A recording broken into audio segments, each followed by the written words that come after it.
honest, then you can't handle the truth. Screaming out the garden when the shot clock handled the proof. Nobody's surprised when you switch back all of the roots. Pick them out of line, be like, Hassan, what do you do? Up Shit's Creek, you be swimming your whole head down. Grade fucked up and the credit is all red now. Diddy looking rough trying to switch up his whole set loud. If you want a pardon, just give him a whole jet. Wow! Fuck you, think this is trying to change is such a risk. That's like trying to own a switch. No, ain't nobody telling me how I cook up a recipe. You ain't pick up the votes that I told you about in assembly. Big beautiful bill, that bitch fucked up the messaging. Stupid motherfuckers who AI the white supremacy regularly. Go ahead and let my Superman zoom. Put the iron on my heart and let the culture get huge. Let the rogues fight power just to show them how to move. Till the rebels looking up until they tell us no more. What's new? Remember kids, stealing is a marathon. I project justice like the mark of the millennium. Grid, you wanna lower all the prices of the medicine. What can stop when people you qualify aren't American? About that, what the fuck did I tell you? You even fumble the pitch to every justice you sell to. Making stories about Comey or whatever the shells do just because the popularity fell through. Huh, bitch? So let me own my shit like it's Giant Bomb. You keep stacking up all of the tariffs that you call a pause. Make it make sense instead of all the glazers trying to tell me how to run Biden again. What? So what the fuck? 10 toes down? It is mid-May and you all know what that means. It's almost time for my favorite season of the year. Zaid gets way too busy working on music for events and doing YouTube to the point where he can't reasonably get a haircut, even though he really wants one. Fucking freedom. Hey, thank you guys so much for watching Freestyle the News. If you like what you heard, please help stop the coming apocalypse from an otherworldly like button that just wants to unify the world through peace and love, but who suddenly decides that's actually not good enough, so you end up making a literal deal with the devil, but the UK still gets wiped off the map? And then leave a comment on your favorite bar? The Power Fantasy is an amazing new comic by Kieran Gillen and Casper Wingard by Image Comics. Absolutely worth the read. Got a little bit of something for everybody. Man, we are into the season where like my schedule just compresses like a tiny star, or I don't know. I'm so tired I can't even think of a compression metaphor. But I wanted to do a bit about democratic infighting. I've actually kind of pushed that to next week. I'm also going to be in the new Combo Breaker soundtrack that should be coming out this week alongside Combo Breaker, so look out for that. But I appreciate you guys rocking with me because I've been swamped all over the place, and I still am trying my best to give you a little bit of news. We did a live stream on Friday. It felt like it went well. I want to do more of those sometimes so I can cover more in-depth stories other than Zaid Talks and Freestyle the News. Get to chat with everybody and have a good time. But yeah, that's archived if you want to go see it. But anyway, that's enough talking from me. Let's get into this breakdown. And look, it's been a roller coaster of a week if you've been paying attention. A lot of different news, quite a lot of spin coming out as we go into the summer. But let's start off with the news that ended up rounding out most of the week. The Trump administration's Supreme Court experience. It's like a ride where you end up appointing most of the judges and then spend years pissing them the fuck off to now. This week, the Trump administration had some pretty important court dates to look forward to. The one that took up the biggest headlines initially involved the arguments around Trump's executive order ban of birthright citizenship. An executive order Trump has pushed despite what it says in the Constitution. We all know. We also have a ruling on his use of the Alien Enemies Act for deportations, but we'll get to that in a minute. I want to start by tackling the birthright citizenship arguments first because there's a lot of spun information going on around this specific set of arguments. First, it's important to know exactly how the Trump administration was approaching this case. Instead of applying on the basis of whether or not eliminating birthright citizenship is constitutional under the 14th Amendment, the administration instead decided to target the nationwide injunction that ended up blocking Trump's executive order, trying to turn this whole kerfuffle into an argument about procedure. And the reason that this is significant is nationwide injunctions have a pretty controversial history in terms of how the judiciary and the executive view them. And one thing that we should make clear just up front is that like nationwide injunctions as a like whole concept aren't inherently partisan, right? Both Democratic and Republican presidents have run up against nationwide injunctions over time. There's been a lot of controversy controversy surrounding them, such as when they halted Biden's student loan relief or unlawful detentions under the first Trump administration. There's a long-standing historical controversy around specific judges just being able to block full-on laws nationwide. And you can kind of already see the little sneak here, right? Trump is tying his clearly illegal order to the support or dissent of this procedure and trying to get it past the justices to try to have his cake and eat it too. And the reason people were specifically nervous about this wasn't only because Trump is moving crazy fast on random fucking insane rules, right? But because a number of people on the Supreme Court right now have some very kind of frustrated opinions with the way these nationwide injunctions work. So it seemed going into this that nationwide injunctions, actually rewatch this segment and take a drink every time I say nationwide injunctions. Nationwide injunctions, you're gone. We're on the chopping block. It seemed like they were just kind of done for, especially from justices like Kavanaugh, Kagan, Roberts, and Barrett. However, here's the thing. You ever have that moment where you're arguing baselessly to try to push a clearly unconstitutional and kind of xenophobic policy through by using a technicality, and then you end up in the middle of that just shitting your pants in the middle of the fucking court by pissing off the justices you've been beefing with for 4 fucking months? You ever had that happen? Well, guess which Solicitor General did? A lot of the headlines around this case do not actually do justice to how mixed this whole ordeal was, specifically because of this exchange between Barrett and Dean Sauer. General Sauer, I want to ask you about a potential tension. Well, no, not potential tension, an actual tension that I see in answers that you gave to Justice Kavanaugh and Justice Kagan. Did I understand you correctly to tell Justice Kagan that the government wanted to reserve its right to maybe not follow a Second Circuit precedent, say, in New York, because you might disagree with the opinion? Our general practice is to respect those precedents, but there are circumstances when it is not a categorical practice. It is, and that is not this administration's practice or the longstanding practice of the federal government. And I'm not talking about in the Fourth Circuit, are you going to respect a Second Circuit? I'm talking about within the Second Circuit. And can you say, is that this administration's practice or a longstanding one? As I understand it, longstanding policy of the Department of Justice. Yes, that we generally, as it was phrased to me, generally respect circuit precedent, but not necessarily in every case. Well, okay, so I'm not talking about a situation in which, you know, the Second Circuit has a case from 1955 and you think it's time for it to be challenged. That's not what I'm talking about. I'm talking about in this kind of situation. I'm talking about this week, the Second Circuit holds that the executive order is unconstitutional, and then what do you do the next day or the next week? Generally, we follow those. So you're still saying generally? Yes. And you still think that it's generally the policy, long-standing policy of the federal government to take that approach? That is my understanding. Okay. What the fuck are you doing? Keep in mind, earlier this month, John Roberts came up and said the judiciary is under attack and that they were unhappy that the administration was not obeying circuit orders. And here you are with the fucking softball of softballs signaling to the Supreme Court your lack of respect of the entire branch of fucking government. So it turned from, I guess we have to rule on this technicality, even though we disagree with the underlying order, to, wait a minute. What the fuck? What the fuck are you saying? What are you doing? What are you doing now?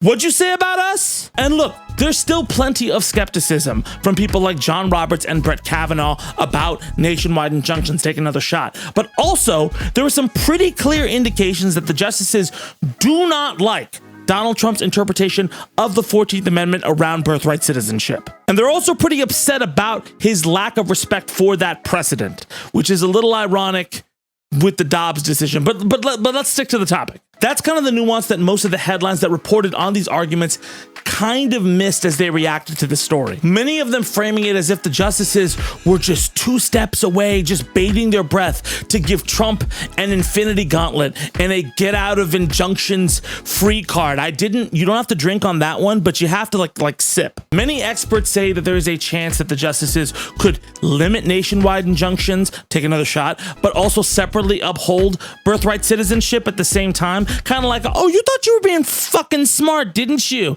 Didn't you? Nuh-uh. But like I said, that's not the only major news that dropped about the Supreme Court this week. Because on Friday, the Supreme Court came back with a 7-2 vote to block Trump from continuing to use the Alien Enemies Act to mass deport migrants. And just to drive home the point a little bit, who are the 2 dissenters?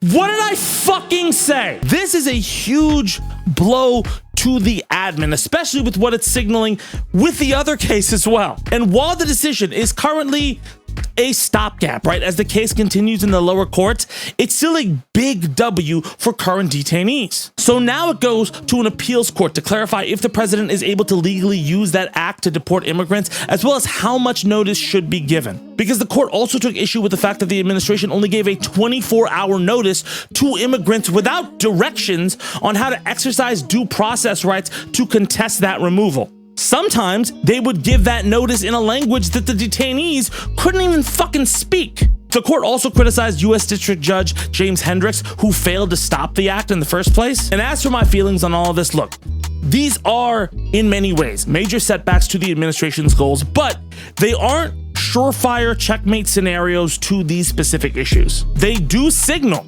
that the Supreme Court is not happy with Donald Trump. But this is the middle of a fight that's brewing, and I think the issue that I have in this specific fight between the judiciary and the executive is that there are a lot of different factors at play in how things are addressed or rolled back. And because there are a bevy of different things being decided on at any minute, and because within those there are Trump positional victories or oversteps, people feel that overall, just because of that, it is a giant losing battle. But that is obviously not the case, just like it's not the case that Trump losing that 7-2 decision is a Phoenix Wright chapter ending moment, and then we can just wait for the next game. Nationwide injunctions are probably going to face some sort of setback because of the opinions of some of these judges that they've stated before they even got the bench. But the courts have signaled that they will strike down the Birthright Citizenship executive order if it's delivered on its own through appeals. That's at least what they signaled. These justices also expressed worry about the administration's damage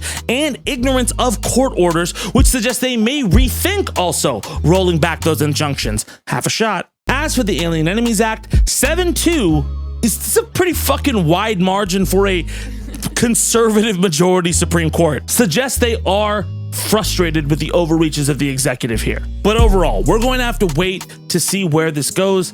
In the meanwhile, let me know what you think in the comments. Traveling abroad is gas, but listen, as soon as you land, the first thing you have to do is try to find some sort of local internet access or phone service short of selling your kidneys for minutes. That stuff gets crazy expensive, especially when you're overseas. And having access to your magic square that tells you everything is incredibly vital when you're in a new place, whether it's catching an Uber, checking maps, and just in general navigating your way around. And that's where today's sponsor, Saily, steps in. They've revolutionized how we stay connected when traveling. Look, Saily isn't just another random travel app thing that everybody has, right? It's instant, hassle-free connectivity no matter where you are. But why Saily though? I mean, like, what's so different about it? Well, first off, you could set up fast internet on every single device you have while just chilling in your PJs. No fumbling around for an airport SIM card or local Wi-Fi that makes you feel like, oh my God, 56K wasn't this bad. Traveling through multiple countries, well, Saily's got global and regional plans that work seamlessly across borders,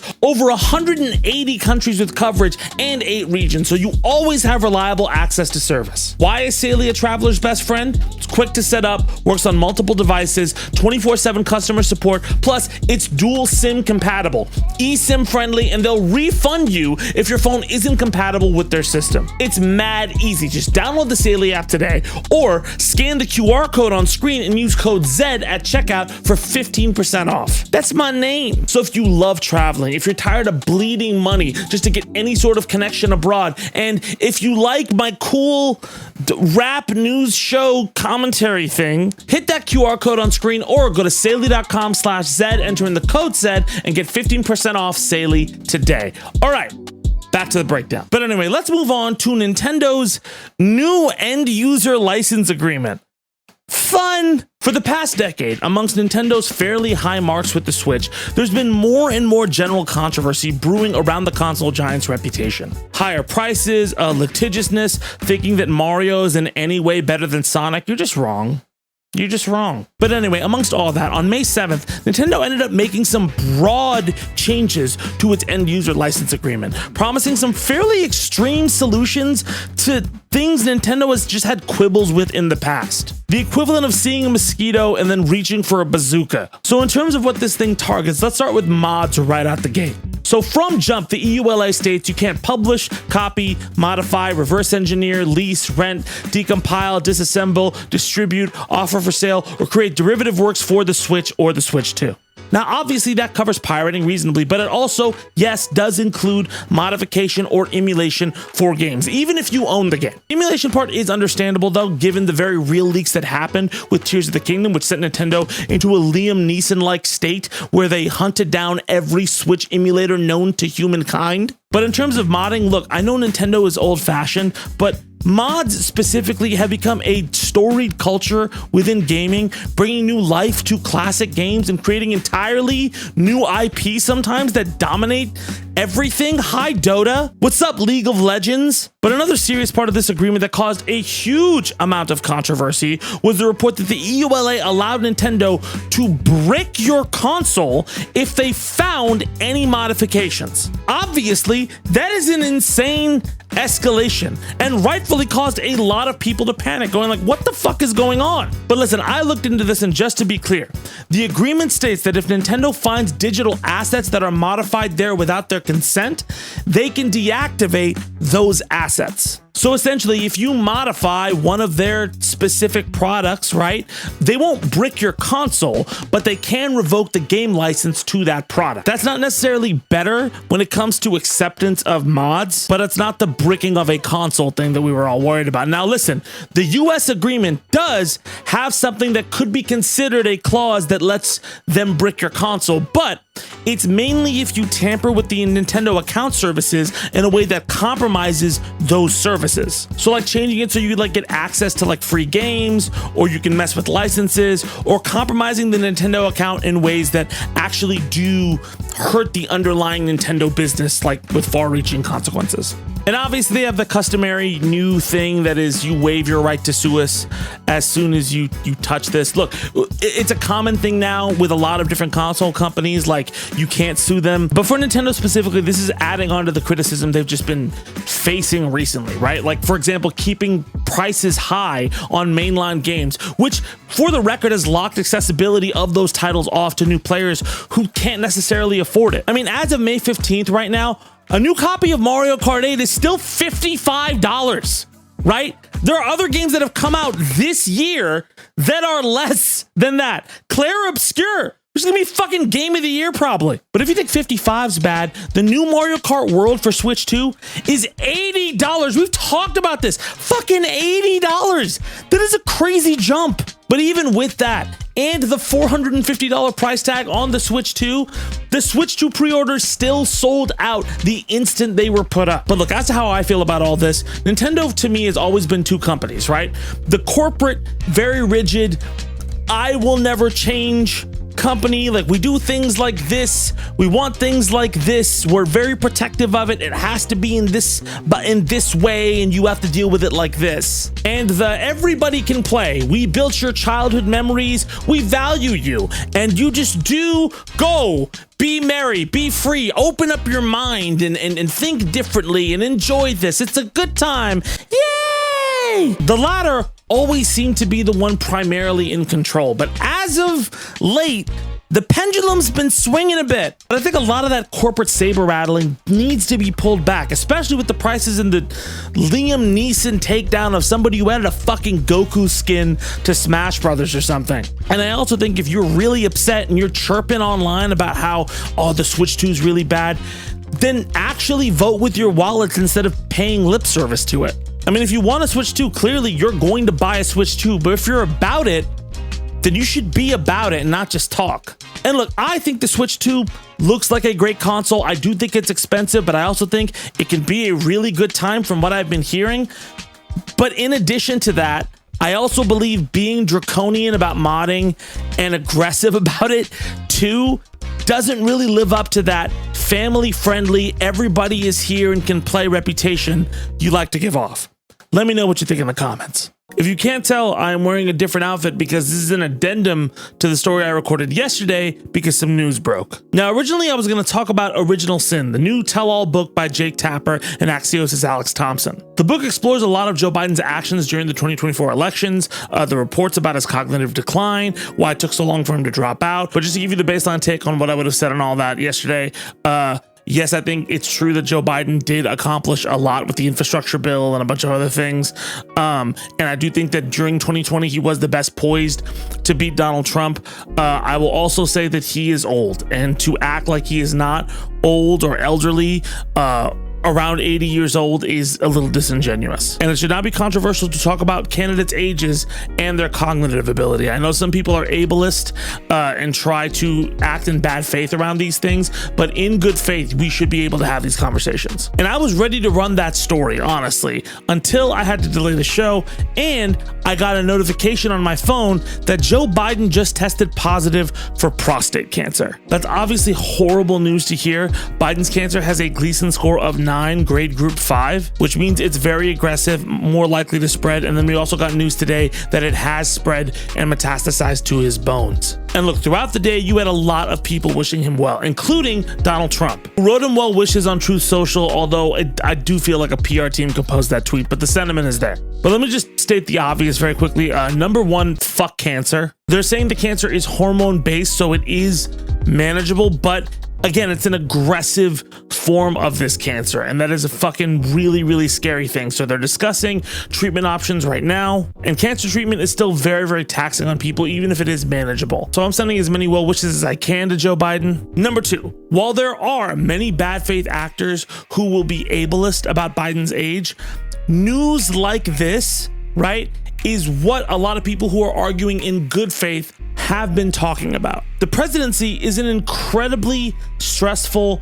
manic job that dials up all of your health issues to a 10. Presidents often age rapidly while they're in office, and one can't help but feel, especially with some of the news in the last couple years coming out about Joe Biden's health, that the stresses of this job adversely affected him. Like, they would affect anybody. But look, I'm not going to take this time to relitigate what Biden should or should not have done, whether he was too old or was like a few Pilates classes away from running a full marathon. But I am going to say, with all due respect, I think discussing the health issues around the presidency needs to be more of a functional conversation than a partisan one. Like, often it's used as partisan attacks, but it really is apolitical. I mean, like, Donald Trump also has health issues, right? It's impossible for him to be a 76-year-old man and not have any sort of complications. That's just not how time works. Kamala Harris also probably burned the candle at both ends with the amount of campaigning she had to do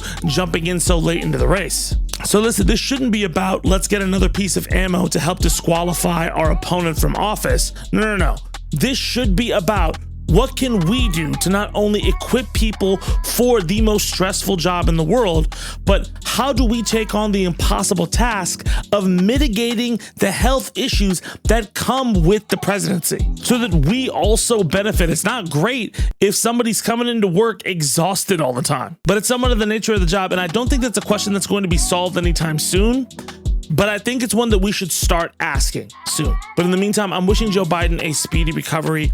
Let me know what you think in the comments. And that's our show. Thank you so much for watching. But anyway, you can go watch our live stream. You can go watch a new episode of Go for Lethal, our TCG podcast. And we'll be back next week. I will drop a Zed Talks next week and a new freestyle in the news. Anyway, my name is Tabani. Thank you guys so much for watching, and I'll see you all soon. Let's go.